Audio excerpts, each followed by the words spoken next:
Matt, it's great to have you on the show. Matt's in California now, around the beautiful Carmel area. Wish I was there. I'm in Traverse City, Michigan, where we're going through August, September, where everybody waits for November in the snow. Anyway, Matt, how are you doing, sir? I'm doing great, and thank you, Jim, for inviting me on. It's a real honor to be here. I'm very flattered. I'll tell you, when the people look at the photographs on YouTube, they're going to really be impressed because these are beautiful photographs, and it's a technique, and I don't want to get this technique screwed up. They're cyanotype toned. Is that correct, right, Matt? Yes. So you make a regular cyanotype print. I use it's called classic cyanotype. There's something called new cyanotype or wear cyanotypes, but I use the classic. Make a cyanotype print, let it dry, and then immerse it in tea. And I use a tea called yerba mate from Peru, which you can buy on Amazon. And it gives us this nice sort of dark, approaching black and white look, but there's still a blue undertone to it. I felt when I was I'm sorry. It's just something I've become enamored with the past several years. So when I looked at these, I thought I was walking back in time, to be honest with you. What type of equipment are you using to do the photographs with? So I shoot a Sony AR7 IV.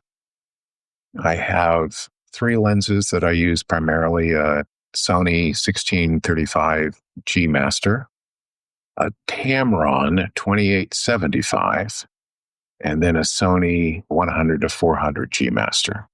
Okay. I also have a teleconverter that I have used on the long lens when I was in Africa. And a Sony 1.5 teleconverter did a beautiful job. It was great. So do you travel quite a bit? No, not that much. Africa was a big trip. And for those who haven't been, it's an amazing place. It's just really awesome to see those animals up close, personal, and totally free, not in a zoo or small park or something, just out in the Serengeti. It's amazing.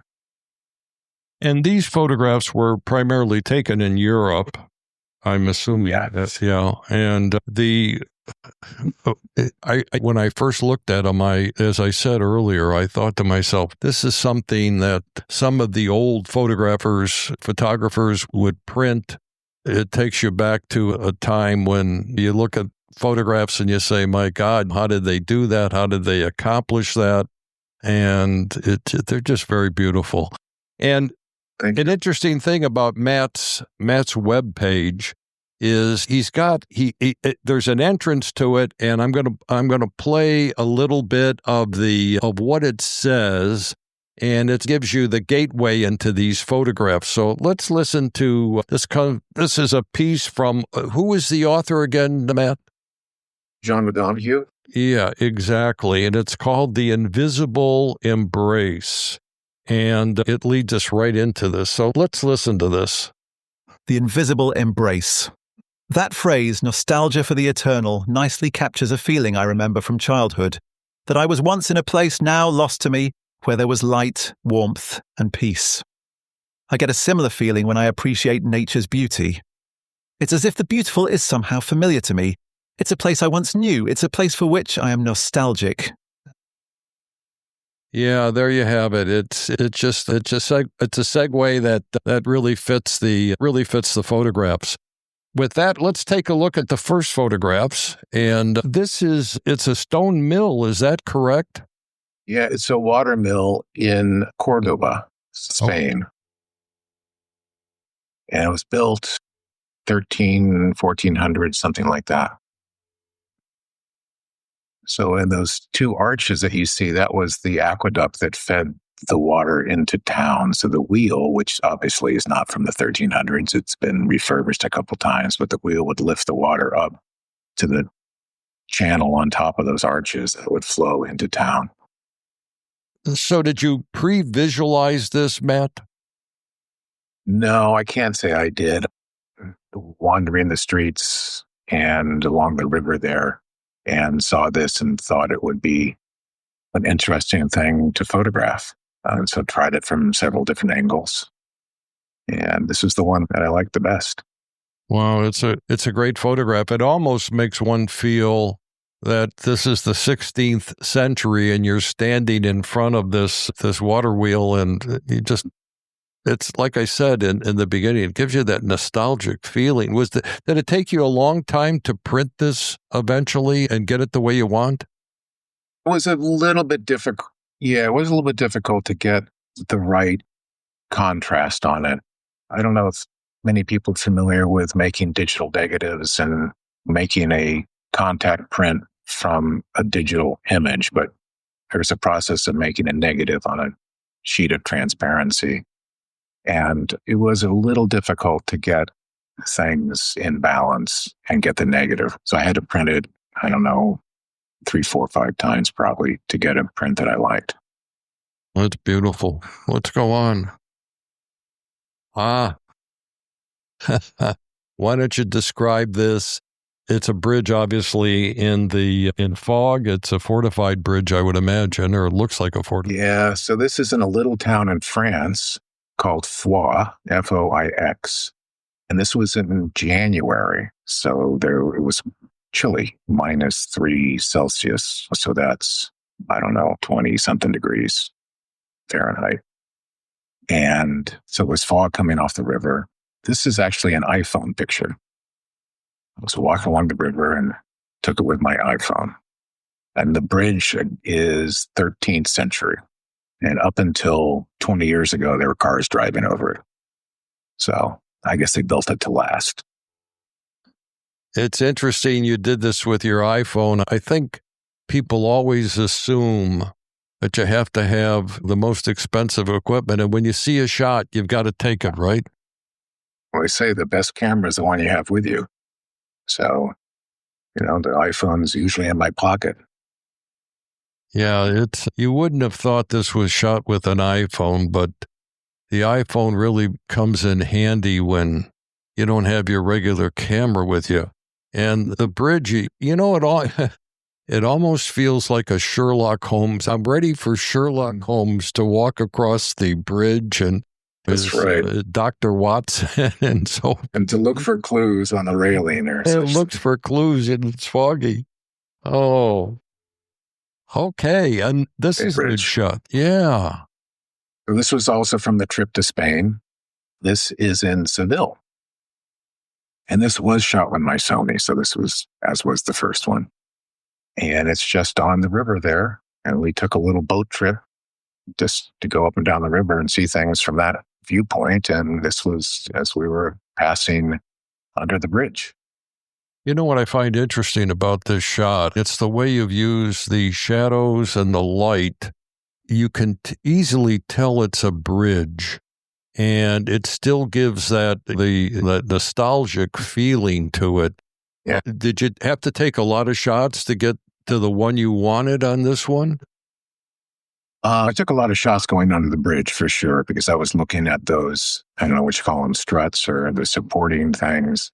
None of them really did much for me. So this was the one that I liked the best out of those. And I'll say there's one thing about the toning is it does tend to darken the picture. So it works well for things that you want that sort of darker mood. If you want a nice bright picture, the yerba mate tea isn't probably your cup of tea. To say it's probably not the right choice, but it's great for an image like this. Do you find the selection process on this to be, because you're going and you're making a negative after this, what kind of selection process do you go through? Is it, I don't know, are you able to describe it, or is it just something you feel when you look at it? Certainly something. Of course, so I'm looking at the images in color in Lightroom, and I'll go through. And of course, I take a lot of pictures, right? And I think we probably all do when digital is just, you can take a bunch, right? And I will highlight the ones that I think are worth further work. And then I'll start going through those and I'll convert them to black and white and work on them. And some of them, they just never come out. I'm just never happy with the outcome. So those get tossed in the rubbish pile, I guess. And then others that are working, I'll keep working on and then make a print of them. And you see how that looks. And if I'm still liking it, I'll tone it and see how that looks. And sometimes I'll work on, like I said, multiple iterations of adjusting the shadow values and adjusting the contrast to get something that I'm happy with. But it's really just different steps of the way. Do I like it? It's as simple as that. Yeah, and that's really the prime thing. You got to like your photograph. If you don't like it, that doesn't really make any difference whether somebody else likes it or not. It's really whether you like it. In your process, it seems is, I guess, I was going to use the word laborious. It isn't. It's a process of, I guess you could use the word love, because when you go through this thing to make these photographs, it takes a while, doesn't it? It does. It's certainly not as easy as making a digital print where you get to a certain point and you just say print and there you go. You have to. So I use Lightroom because I catalog and I select the ones I want, and then I bring them into Photoshop and make all the adjustments, convert it to black and white, adjust, again, shadow, highlight, values, contrast, all that stuff. And then make a digital negative out of it. You don't have to let it dry overnight, but I do. I let it sit cure overnight at least. And then make a print. And then the print's got to dry at least overnight, probably better 2 days, and then you tone it. So it's not a lot of work, but it stretches out over a period of time. Yeah. Can't be anxious, can you? You don't want to rush the process. No, you don't want to rush the process. To tone, the cyanotype really has to dry and into the fibers of the paper. There's an actual chemical reaction between the tea and the cyanotype salts that causes it to tone. So those need to be dry and found their home in the paper for the toning process to work.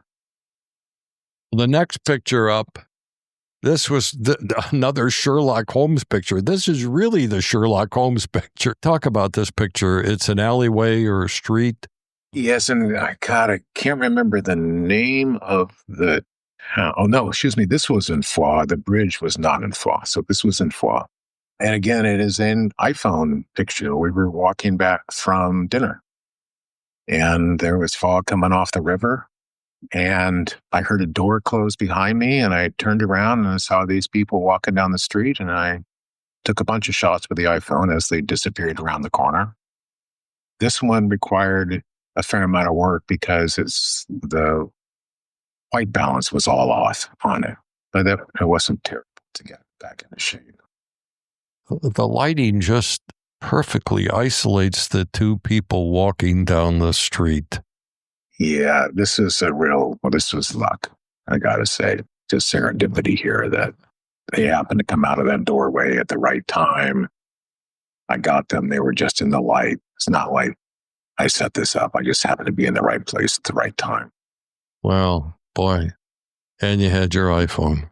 There you go. My iPhone. My trusty iPhone. Yeah. Okay, next one. When I saw this, I was thinking of the catacombs under the streets of Paris. Talk about this photo. So this is the Spain trip. So we had a French trip and a France trip and a Spain trip. This is Spain. It's outside Seville in a former Roman colony named Italica, and this is a passageway in the amphitheater. So walking along in an inside kind of hallway thing and turned and saw this. This was again with the Sony. And I was fortunate to be able to capture the highlight detail in the back there.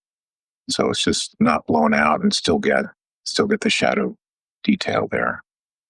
Yeah, no, you sent me 5 photographs. Do you have like a collection of these? I know you have your webpage. It's mattconnorsphotography.com. Is that correct? That's right. Okay, super. And Matt has all of his photographs there. And I didn't look, but do you sell your photographs on that website? Don't advertise they sell them. I say contact me. Okay. But it's not, I don't have prices and a whole e-tailing thing going on there. Here's the If interesting anybody wants to thing. buy one, you can just hit the contact button. Here's the interesting thing about those photos. And they're one-offs, I would assume, right? When I say they're one-offs, it would be difficult to duplicate one after another. Is that correct? Yeah, there'll be tonal changes. It's Right. impossible to get the exact same tone on every picture. Sometimes they're warmer, sometimes they're cooler, sometimes they're a little darker, sometimes a little lighter. It's just what is going on that day with the humidity and the batch of tea. Even though measured out the same way every time, it just never quite comes out the same. If there's addition of 10, there's not going to be 10 identical photographs. There's going to be some variation, and it's usually it's the variation in the tone of the finished photograph. And that's what I mean. That's why these are special, because we could do Lightroom and run off prints of Point Lobo. They all look the same. That's not the case here, folks. These are, that's why they're so special. If somebody wanted to learn about this process, where would you suggest they go to learn about the cyanotype process and so forth? Cyanotypes, there's a book, and I'm trying to remember the author. She's really quite famous, but her name escapes me right now. But if you go on Amazon and look for a book on cyanotypes, you'll find it. Cyanotype, the process is actually pretty simple. You have two chemicals, two liquid chemicals, A and B. You mix them in equal amounts. You paint the sensitizer on the paper, let it dry, put the negative on it, put it in a contact print frame, and expose it to UV light. Some people use sunlight. Other people use the light box. I use a light box. So it's really a pretty simple process. You don't need a dark room. You just need a space that doesn't have UV light. Most LED lights don't have any light in the UV spectrum. So I'm working in full room light. I got the lights on when I'm doing this, and there's no problem at all. So you're not working under a safe light. And toning is really just, you make up the tea, you let it cool down somewhat, around 130 degrees or so Fahrenheit, and you in a tray, and you slip the print in there, and I keep agitating a little bit so they don't get bubbles and stuff. And when it looks where you want it to look like, you pull it out. It'll dry down a little bit darker, at least some of them do. There's a book by a woman named Annette Golaz, Golaz, about toning cyanotypes with botanicals. So there's that one. Okay, super. Matt, I really appreciate you having on the show. It's an honor to look at some great photographs, and hopefully we can get you back on the show as you do more and more work. And it was an honor to have you, sir. And I'm sure when people look at these photographs on the YouTube channel, they're probably going to want to know how to do the cyanotype, I would think. They're going to want to investigate it a little bit further, because it certainly gives you a feeling from 1902, doesn't it? It's one of the oldest processes, actually. Oh, is that right? Okay. Yeah, it's one of the oldest photographic processes. And actually, blueprints, for those of us who remember what a blueprint looked like, that's a cyanotype print. Oh, okay, super. Matt, thank you very much for coming on the show. Okay, Jim, it was great. Thank you so much for the invitation. I really do appreciate it. Okay.